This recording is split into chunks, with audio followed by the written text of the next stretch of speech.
ready? Okay.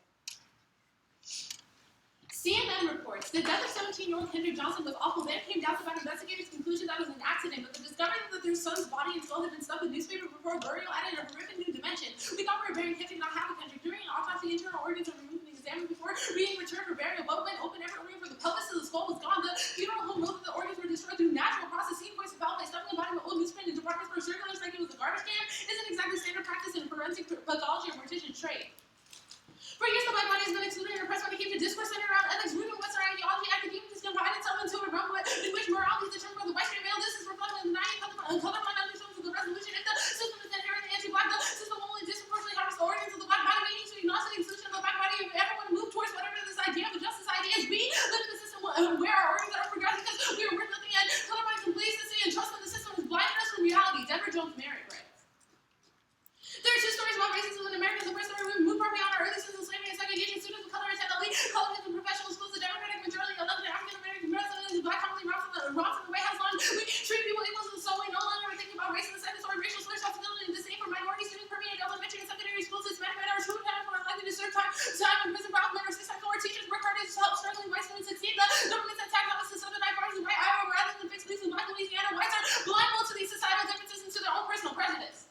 Therefore, the role of the judge is not only to be an ethical decision-making invested in the well-being of disadvantaged students, but to recognize questions of whether civil society is ethical and should exist. Accessibility is multiplied for all aspects. Should be your primary concern because any education or the space of benefits are expanded by accessible space or dialogue. The role of the judge is remaining consistent with the best liberation strategy for the oppressed in order to create accessibility in all mediums. Through debate, racism is given an arena through which we can engage in participating in discussion in order to solve this bitter reality. Elijah Smith writes. Like all systems of social control, the reality of racism and debate is constituted by single choice in the institutions making on a weekly basis. Competitors attempt to win by rushing to abstract the distance conversation from the reality of real black debaters deal with every day. Competitors do intellectual gymnastics and make a most accuse black debaters breaking in order to escape hard conversations. The only constructive strategy is to acknowledge the reality of the oppressed, engage and find strategies to deal with the issue. Debate is not just a game, but a learning environment with liberatory potential. As the women discuss in debate on effects outside of the non-as well and exclusion raise directly affects the minorities within the debate community and denies the oppressive reality of racism itself. The status quo continues to oppress black body, but feeds us with hope as an attempt to reinvigorate everything the dream of America in order to continuously condemn us to that. This is seen in the election of President Obama. Melanie Price writes.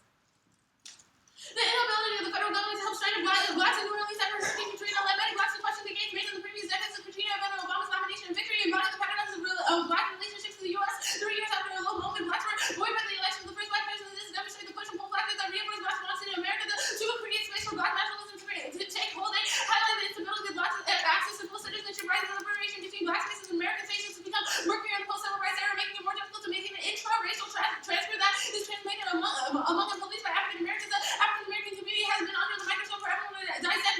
One seemingly private space for African American discourse has become integrated and accessible.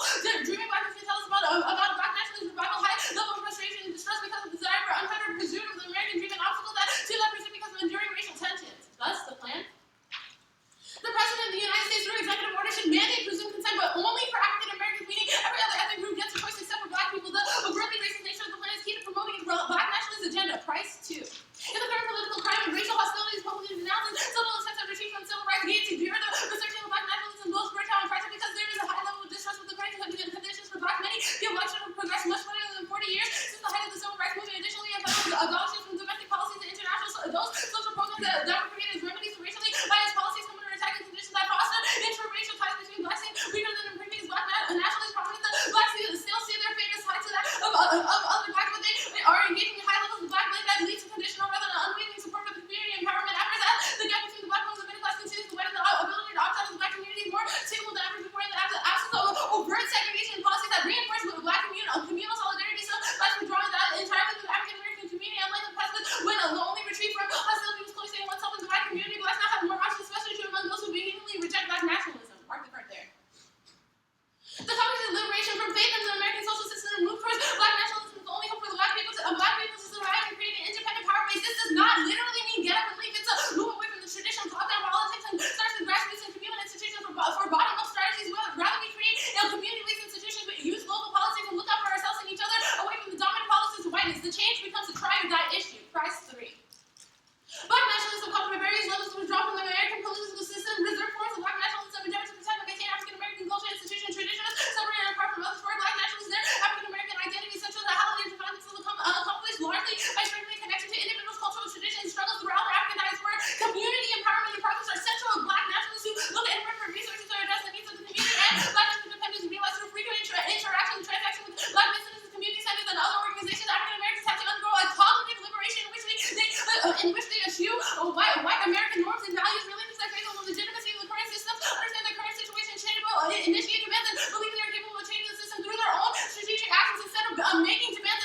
text of it.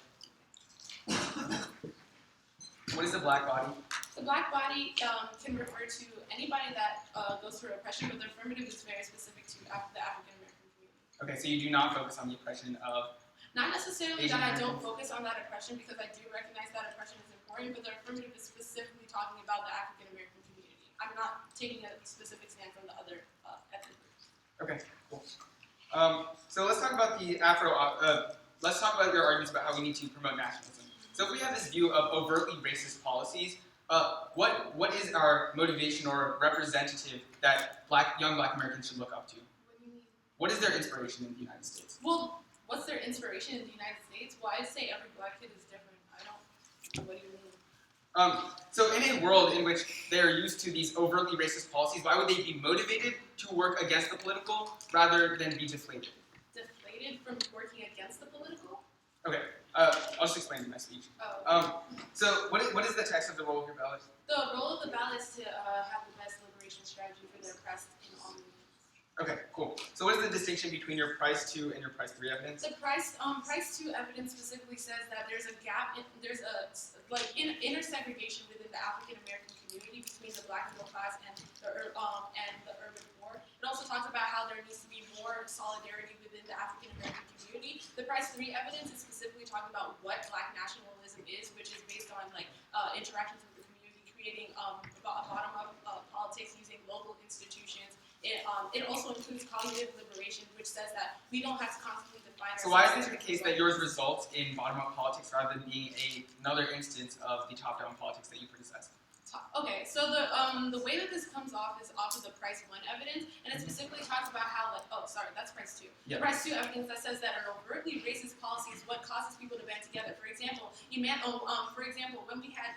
when we had slavery or when we had Jim Crow, the civil rights movement emerged. But the affirmative is saying we can't just simply operate within the system because we see the errors of the civil rights movement. We have to take it one step further and recognize it needs to be a bottom-up approach, not necessarily asking for rights within the system because we know they're only. So you would agree that one of the core framing issues is getting young black individuals to coalesce to these types of movements. Not necessarily young black individuals. I never speak specifically just to young black individuals. I'm talking about the African Americans. Yes, that the African Americans should coalesce to movements in order to work against the government.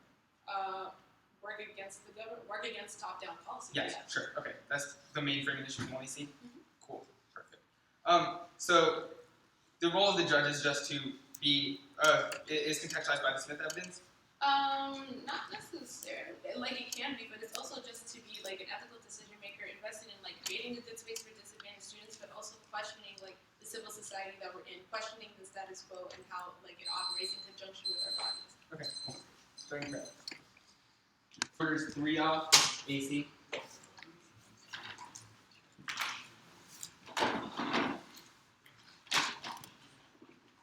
On the AC, we'll start on the price evidence. Are any of the offs in? No. Wait, so you're starting on the AC or? No. When we get onto the AC, we'll start Okay. on the price evidence. So is the first is the price evidence? Yes. Time codes, please.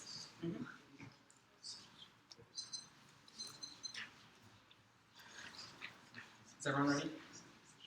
Quiet, everyone.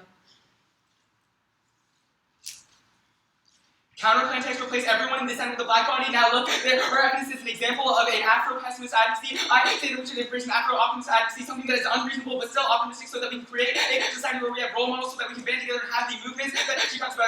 Gosney in 2013 sums up our method. The Afrofuturism is an aesthetic form of African diaspora and following an Afrocentric visual of art, music, and literature. The aesthetic unites science fiction, the historical and alternate history fiction, magic realism, fantasy, and African myths in the context of the 20th century. Technoculture, the Afrofuturist aesthetic programs, the black agency, creativity, the core principle of Afrofuturist fiction is to imagine futures in which African descended people as well as other people of color are neither conspicuously absent nor marginalized as the background of expendable characters, but instead only present as the rather active agents, protagonists, and heroes in the events that take place on planet Earth, elsewhere in the universe, in the past, alternative past, or distant or near future times. And Afrofuturism has proven a flexible relationship looking at the African speculative fiction that has an advanced cinema through a scope of Afrofuturism neoliberalism connects the geographical separation of the heritage felt by the African American artists to the dehistoricization and cultural alienation inflicted on the Native Americans and Native Africans and colonial oppressors, and Africa defies the simple stereotypes of producing great science fiction and fantasy art in an African perspective. Afrofuturism is now more than just an African aesthetic being taken up by Africans and becoming a more global celebration of Black culture and demonstrate a historical basis of Afrofuturist aesthetic to project our future. Now, we'll do the comparison on the 1AC prize afterwards, but next up. I embrace the narrative of the Asian body to expose the myth of the Muslim minority. The focus of the advocacy is exclusively Black American. She says that Washington the oppression of individuals who are not the Black body. In addition, in cross-examination, she says that any body that is oppressed is the Black body, which constructs a binary that overlooks the Asian narrative. That's John 93. The Asian Americans are portrayed as hardworking, intelligent, and successful, speaking of secrets or inscrutable, and we believe that the Muslim minority allows us to just by ignoring the unique discrimination faced by the Asian Americans to ignore the marginalized contemporary needs of Asian Americans and still being taught by Chinatown is the old idea that people depend on their own efforts in order to reach America's promised land, and the Muslim minority has become largely unquestioned assumption of the current social reality. Muslim minority is a myth. The Muslim minority myth has created the audience to unsympathetic to the problems of Asian Americans. They can even represent men. One student has learned that she was offended by his militant tone, and one student said that it made her angry because she did not know that Asian Americans felt oppressed, and the income disparity of Asian American groups are more glaring, and African Americans, Latinos, and poor whites are told that look, these Asians can make anyone in the country. They really try to blame is justified by the meritocratic thesis. This blame increases resentment against Asian Americans among African Americans. Asian Americans, the Muslim minority, serve as a convenient scapegoat.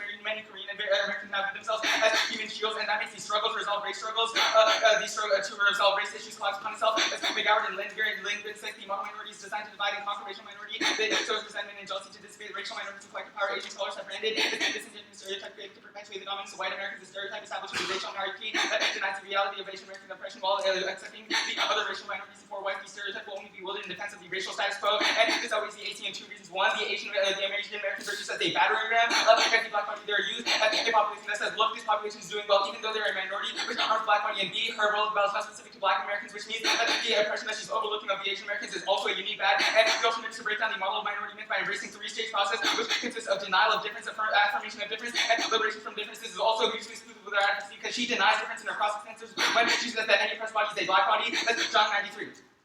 Through media, we have the opportunity to speak through oppression to existence, and we have an opportunity to erase this.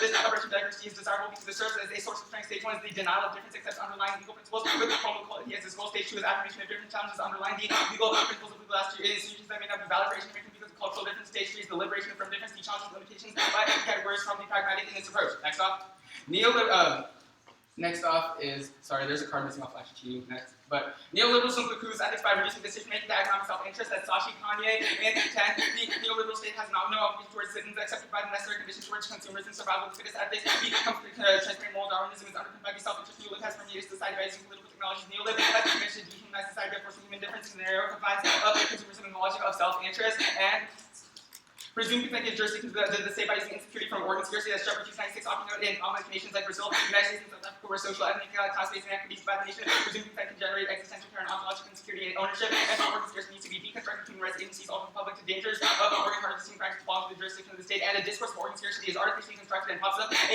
neoliberal system that Shepherd used to care are human organs is driven by the scarcity. Discourse on scarcity results are blatantly ritualism, scramble for organs has led to gross human rights violations. Organ scarcity is an artificially created new keywords to require radical construction scarcity. The supply and demand and scarcity represents artificial need for underlying the unprecedented possibility of extending life indefinitely. We are now eyeing each other's bodies as a source of spare parts to extend our lives. Wasted organs daily end up in hospital dumpsters. Transplant specialists stop at organ scarcity given the superabundance of young healthy cadavers. Routinely in the absence of trained organ cancer teams driving great transportation to transplant surgeons dispose of good organs rather than allow the competition to get their hands on them. And even if inequality manifests in a racial term, we win. That race is a flawed explanation for inequality in their politics can only stand for class consciousness that creates a right more influential event is any sort of political accountability that legitimizes the neoliberal ideology and misplaced class antagonism that's read to 2013. The slavery gratuitous brutalization of slaves was class capital investments in New Orleans as 30,000 Irish immigrants who died in constructing the canal, and slavery was too valuable and master servant. It was a labor relation, and Trump and bigoted failure to hear voices of the labor relation that impinged on the pursuit of grievances standing before the law, and the linchpin was the expression of political life was disenfranchisement as the mechanisms as it's loosely ended parasitic concern of least maintain the economic hegemony, and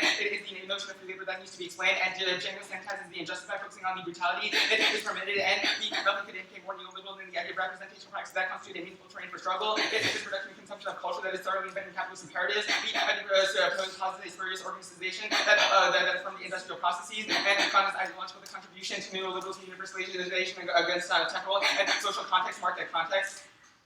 The alternative to reject the affirmative neoliberal politics in order to establish new relations and infusing critiquing the education space and debate is key. Henderson et al. 11 condensing neoliberalism. The United States that we need to situate neoliberal politics within the larger discourse. We must ask what kind of relations we want to nurture social relations, culture, and technology. These questions require students to engage in real question about how mechanism neoliberalism we can construct markets that value commonly had resources and local commodities. Contesting neoliberalism needs to occur at the discourse political and pedagogical.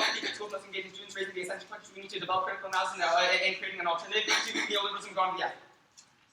Group D, Price 1 and Price 2 evidence. The reason that the kind of methodology from the first off is not beneficial is because first, we need to empower the individuals and have them have some sort of optimization, so that they're, we need to have them, so we need to create role models, which is impossible in the world differently because they all view the government as a bad thing, so there's no way that they can coalesce forces. And second, only my argument has uniqueness. The status quo is a pessimist activity where, is a pessimist society where blacks are viewed as being something where they can't have any role models, which means that it's only try or die for the negative, and off the Price 3 evidence. The first problem is that her evidence states that there would be a withdrawal of individuals, which means that there's not going to be a coalesce.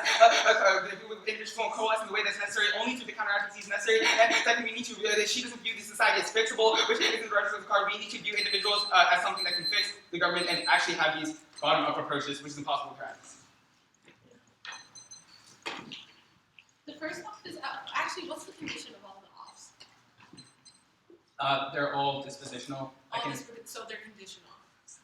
Well, I can kick them only if you don't straighten them. Okay, cool. So let's look at the argument. Like, let's look at the first off. You're talking about how I'm being Afro-pessimistic, right? Because we won't have role models. Are all the role models in the state? No, this is just an example. Okay, Right? Wait. Let's talk about this. You give an example of presumed consent as one example of a very pessimistic type of legislation. We give an example of an optimistic legislation. The question is not. Does that mean we can never be pessimistic about anything? Does that mean and also does recognition count? No, but we think that our methodology is better. The methodology of the negative is better because optimism is a way that you can motivate individuals to coalesce for these grassroots movements, which is impossible. Okay, right. So why isn't it optimistic to create a black nation? I feel like that's very inconsistent with the way your 1AC is framed. You say that we should have this very pessimistic policy because that will allow. No. You're looking at a very specific part of the app. I'm talking about the actual implications, right? The question of whether or not nationalism is good or bad is not the question of pessimism versus so optimism. this is just an indictment of the plan, the plan text. Well, yes, it's a reason. Okay, that's fine. So let's look specifically at this model minority myth, right? Mm-hmm. So you're talking about how the affirmative is only. Okay, is the link coming off of the fact that I said that black bodies include all people who are victims of oppression? There's two prongs to the link. The first is that you say in cross-examination, yes, exactly what you said, that all individuals who are oppressed are the black bodies. What's the next link? The second link is that your focus of your 1AC is only individuals who are black, but you wash over the oppression. So that means I literally have to talk about every ethnicity all the time. Didn't I acknowledge in cross-ex that their oppression was also important? No, but I think you can have a 1AC advocacy that is that non-white individuals, non-white individuals would be the ones. Why is it exclusive? Why can't they also have their Why can't they I also think have national? I think the specification and the focus of the 1AC verifies the fact that you only focus on black farms. So the alternative is break down the model minority myth. How do you do that? So it gives a three-pronged process. In order to do that, the first is that Did we just say no to the app? Like, how do you do it? No, What's the pragmatic? You need to have a denial of difference, which is in cross-examination. You say that there's no difference. How do you deny the difference? You have to We need to break down the idea of your denial of difference. Okay, if there's a denial of difference here, does that necessarily break down the model minority myth? Like, wouldn't people still view them as the model minority, like regardless of what happens in this round? I think there are two problems with that. The first is that it's a question of advocacy, that your advocacy promotes this myth, and the second is that promotes the myth that Asians are that you're not oppressed. Yes. Or when that they're oppressed. When did the AC ever say they weren't oppressed? It's the two links that you gave me. First from the 1AC, and the second one is from Cross-X. Okay. I'll start taking reps.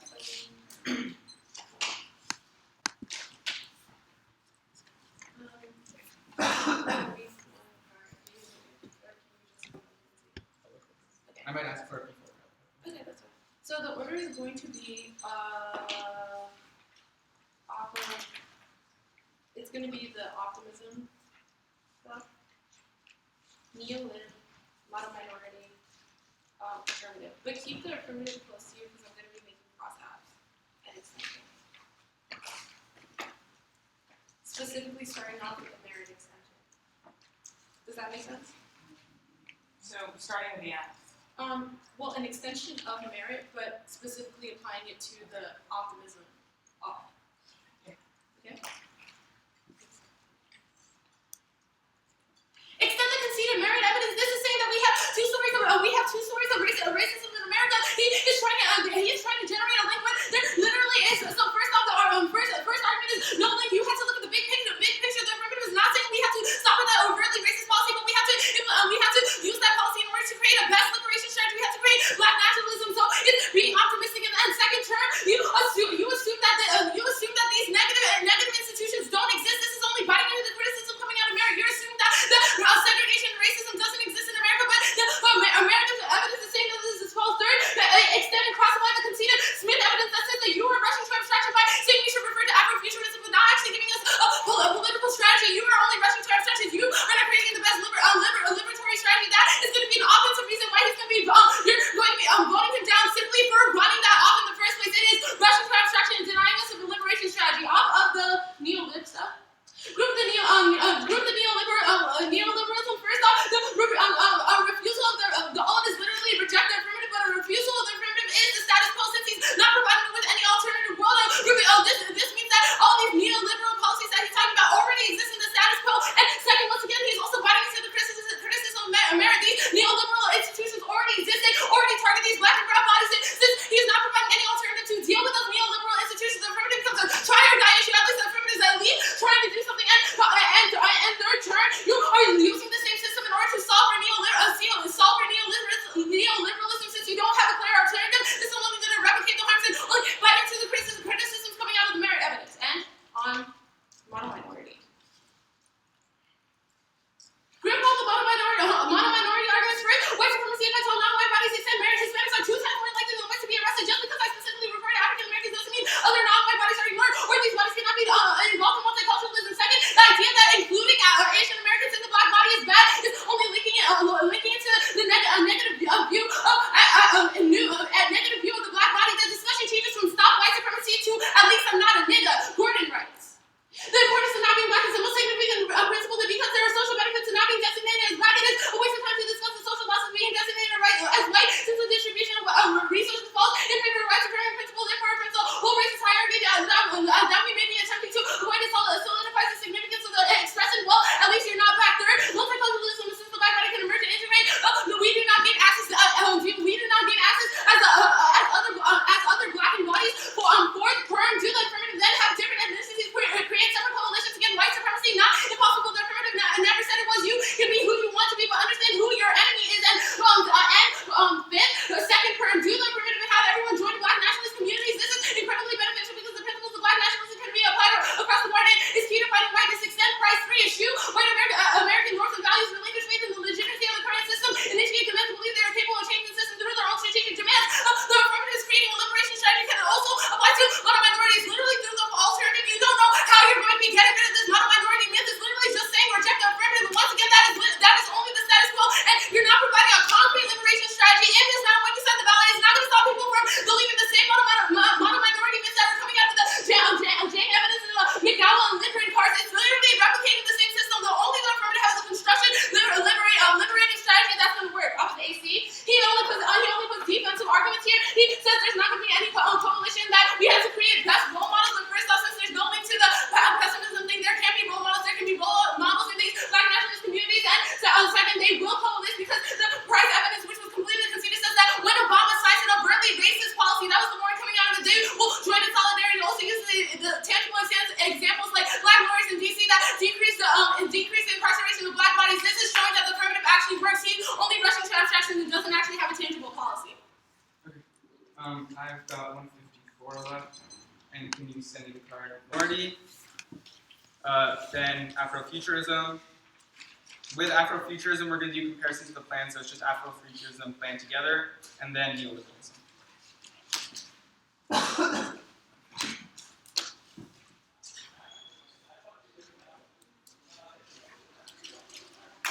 Sorry, can you tell me which one it is? Yes.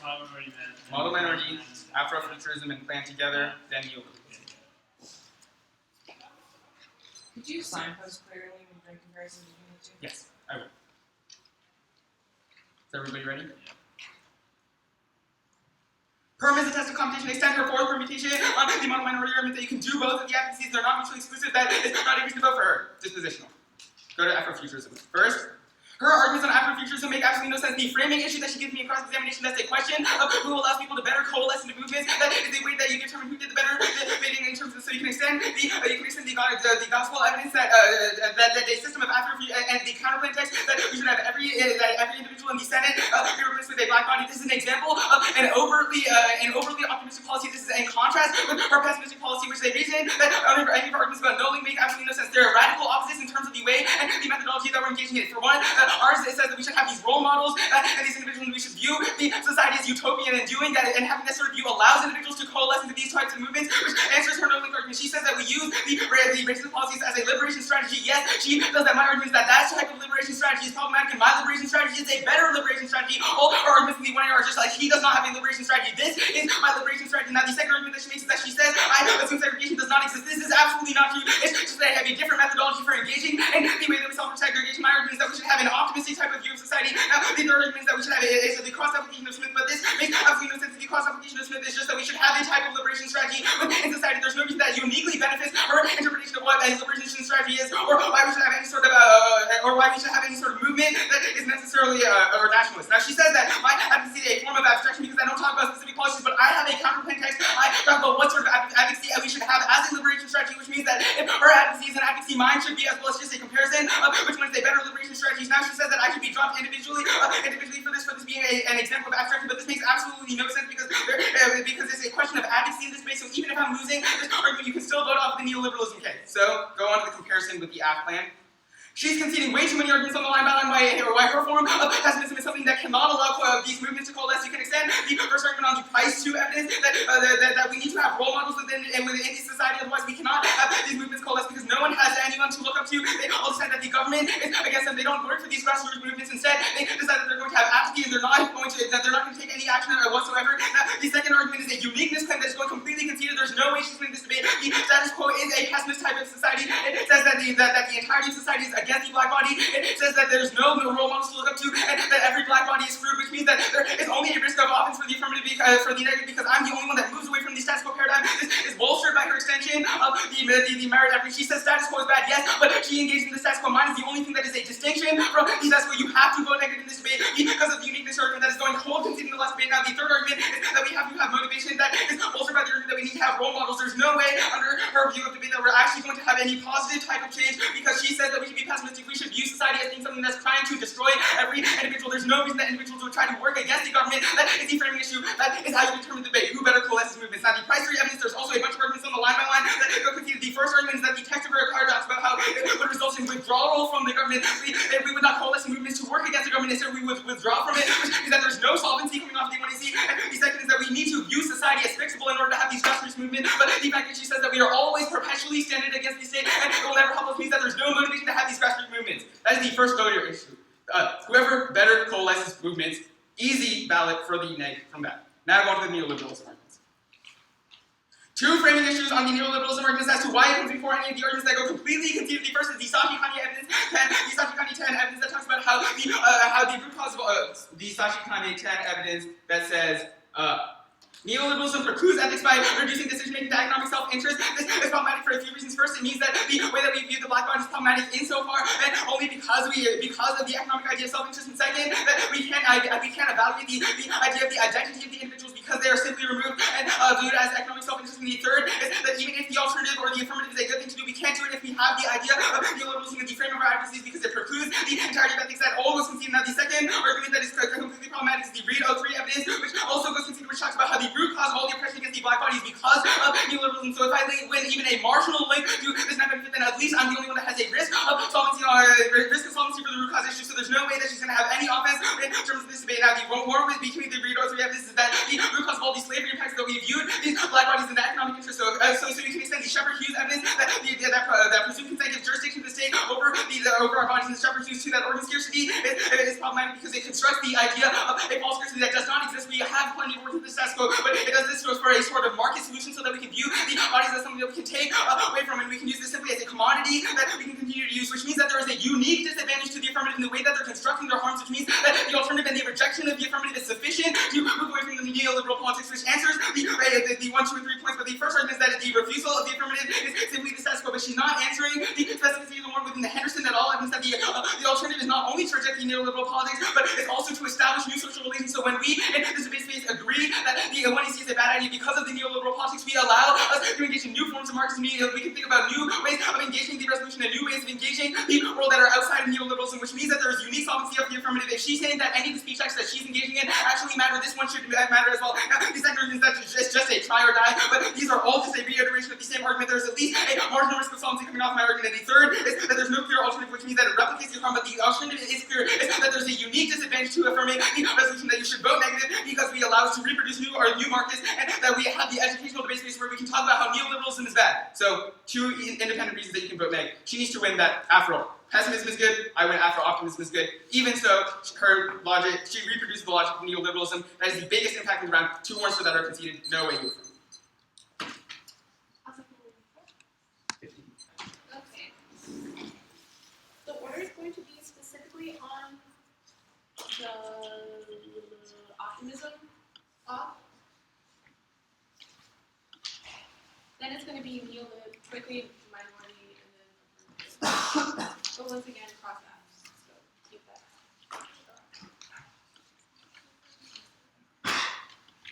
Is everybody ready?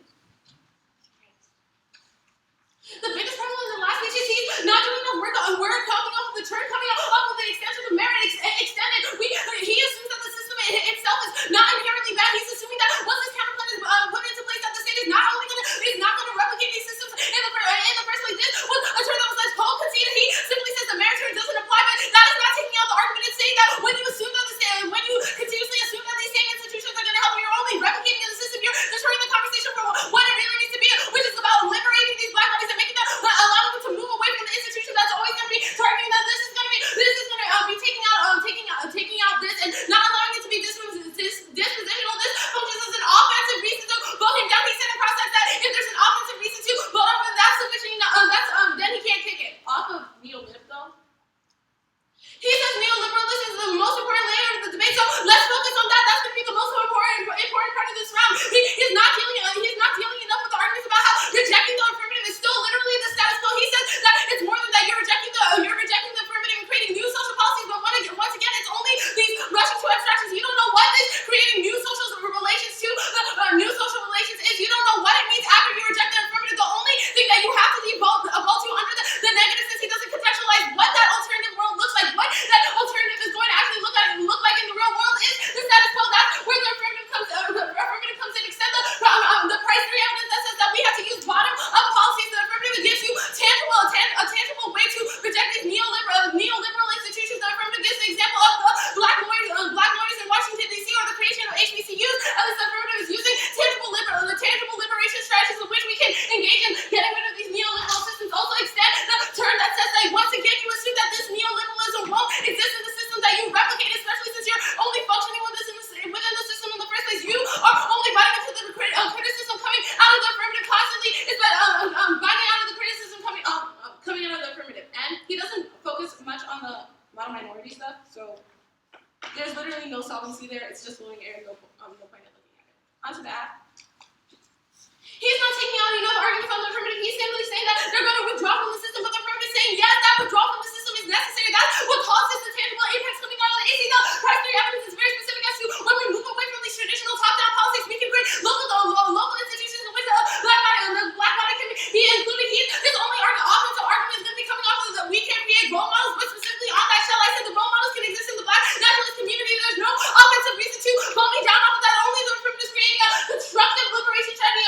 He also tries to go for the status quo is pessimistic, but once again, no link. The affirmative is not talking about the status quo. I'm not being pessimistic. I'm simply recognizing that the system is racist and trying to take measures to solve for our bodies. So the round breaks down very easily. Even off of the neoliberalism, off the affirmative is the only one that has a tangible strategy, and off of the affirmative, he's not providing me with offensive reasons to vote me down. The